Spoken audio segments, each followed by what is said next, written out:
Hi guys, I'm Shelley, and today I decided to talk about boobs. Hello.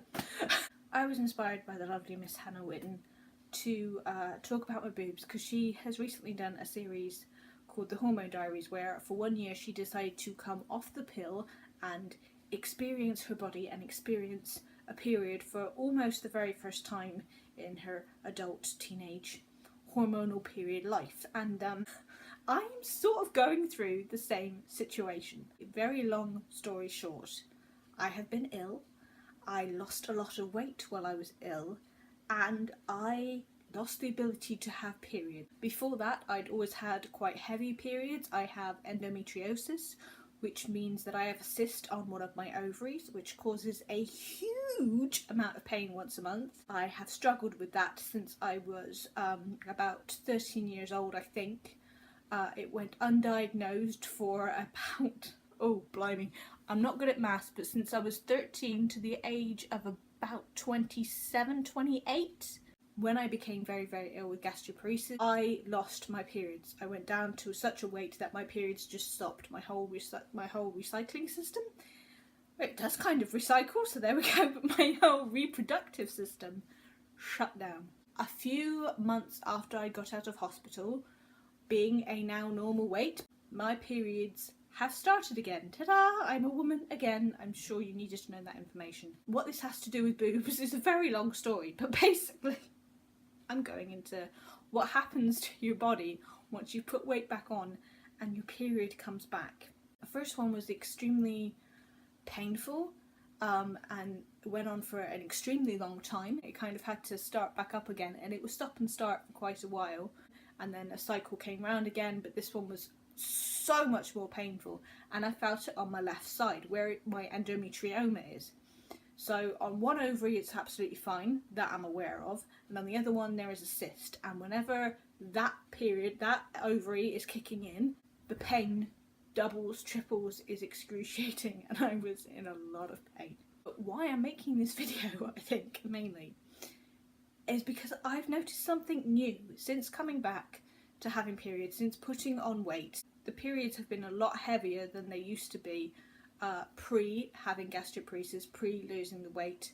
I think because I was healthier then and I was a better controlled kind of muscle weight then, and obviously I've been having periods for years, my body had worked out how to do it. But the main difference now, oh my god, the main difference now, are these things. Ladies and gentlemen, they are huge, can I just say. They are bigger than they have ever been before, and bearing in mind that in my early teen years I was size 20. At the moment I'm talking a 32 FF/G.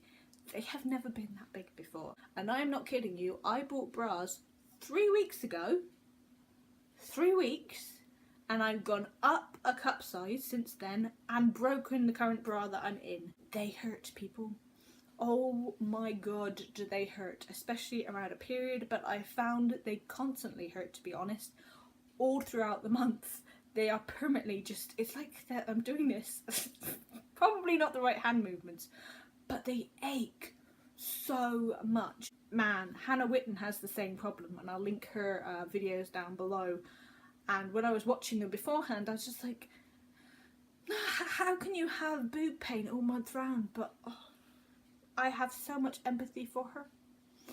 I understand your pain now. Oh my god. Yeah, I should appreciate them. I really should. I'm trying to get to that point where I have body confidence and I appreciate them for what they are, but at the moment they're just causing me so much pain, not to mention the periods. I mean, that's a whole other video on its own, which I might go into. I might go into and do a video about endometriomas, because I have one. And I'm currently getting pain on the other ovary now. I haven't been scanned or looked at in that area for about 2 to 3 years because my period stopped, so I no longer went to the gynecologist. But after I was finally diagnosed, which is a massive story within itself, there's a whole kind of losing your virginity and scanning for an endometrioma story in there. Maybe I should get to that. What was my point? It's 1 o'clock in the morning, people. I don't have a point except for my boobs hurt. I'm a bit tired and mad and in pain at the moment. But I wanted to make this video because a badge of honour to Hannah Witten for dealing with boob pain this whole time because I now know how you're feeling, and just all hold hands and give each other a hug, but that's just going to hurt. So we'll just hold each other's hands and get through this pain. Seriously, go, and I'll link it down below. Go and watch Hannah Witton's Hormone Diaries, or just watch Hannah Witton in general, because she's great on sex education and relationship education and hormones education with the whole period things. She's just a wonder. I guess I'm branching out and I'm now talking about boobs, endometriomas and periods. This is probably not what you subscribed for. Where have all the books gone? Sorry about that. Anyway, I hope you guys are good. I'm tempted to go and dip these things in ice, and I will see you guys soon. Bye. Seriously, I could put somebody's eye out with these things. It's worrying.